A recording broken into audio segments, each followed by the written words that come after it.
Hello guys, kain na tayo. So ito na yung ating adobong niluto natin kanina. Ayan. Ito yung maraming sili. Ito yung gustong gusto ko. Sarap.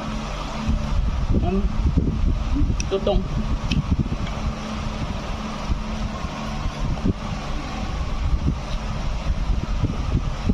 Sarap.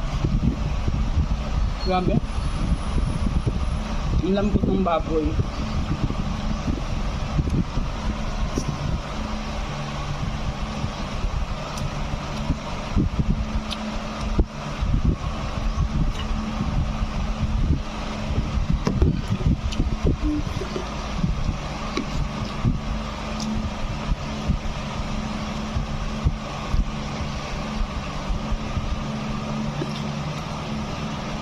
Sarap ng sili. Tigas ng kanin.